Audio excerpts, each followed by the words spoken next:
brought with me a document that I suspect has long been condemned to the waste paper bin by this government, but it's called the Standing Orders of the Honourable House of Assembly. And I would like to acquaint you with Standing Order number 17 that speaks to the adjournment of the House. And it says, a minister may move that this House do now adjourn at any time after the conclusions of questions at any sitting, but any other member may move such a motion under the provisions of Standing Order 18. And it goes on to say under rubric 2, upon a motion for the adjournment, move under the provisions of this order, a debate may take place in which any matter for which a minister is responsible may be raised by any matter who has obtained the right to raise the matter on a motion for the adjournment of the day.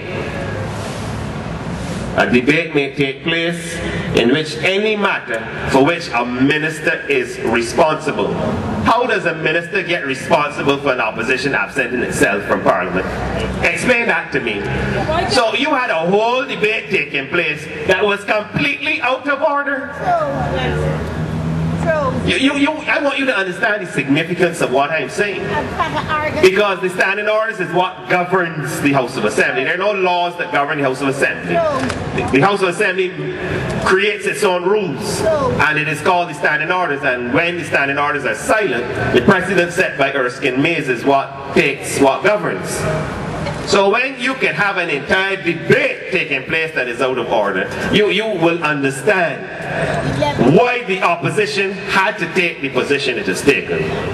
And we will take the streets and ensure that people are sufficiently enlightened and informed on this issue that presents some challenges for some to understand.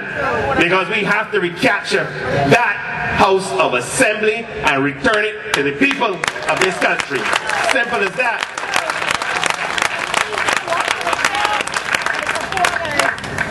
I want you to understand something else as well.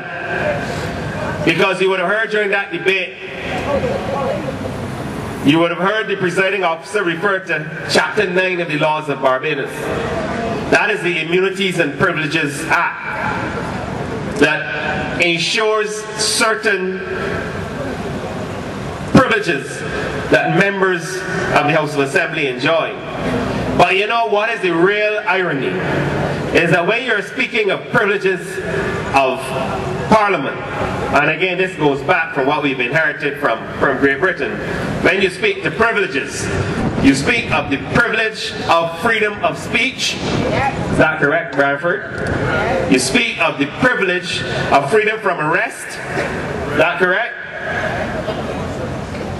And you speak of the privilege that you enjoy as a member, the freedom of speech especially, which is the most important one. And you will hear in the same Erskine Mays, it says that it must be without any sort of encumbrances at all. All members enjoy the privilege of the freedom of speech. So when you hear a speaker telling a leader of the opposition that he cannot call certain names in a debate, in essence, what you are doing is infringing the privilege of that member. So this is a serious thing. When a member can have their freedom of speech impinged, it is very serious.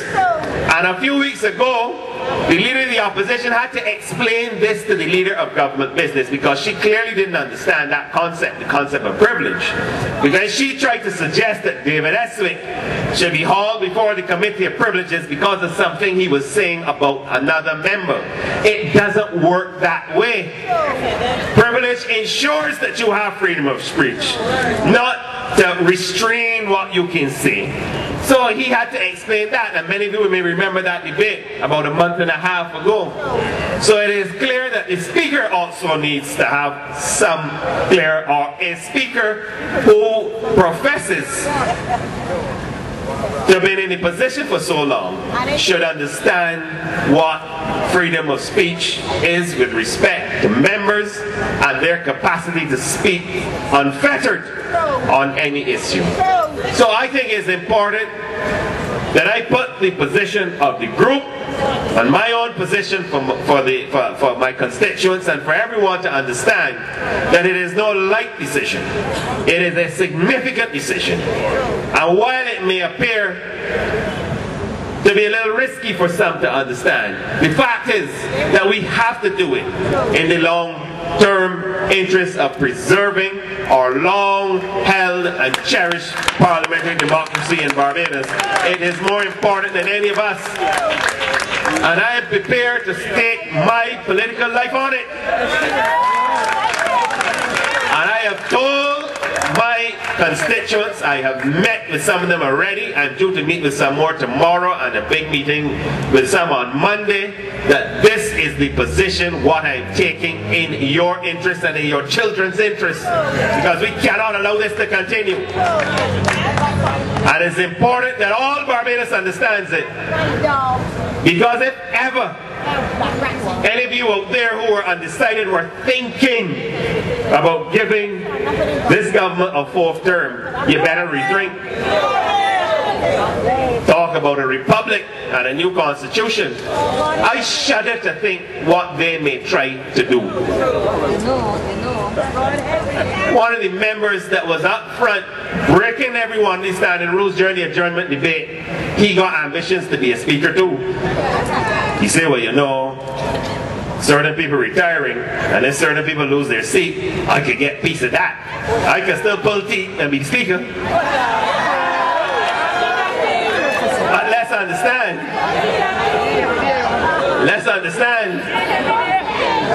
This is serious business now. And I want Barbadians to understand the significance of the decision that we are taking and the significance of the responsibility that calls on all of you to join with us in taking mass action to ensure that this government is brought down at all costs and brought down at the soonest so that democracy can come back to this country.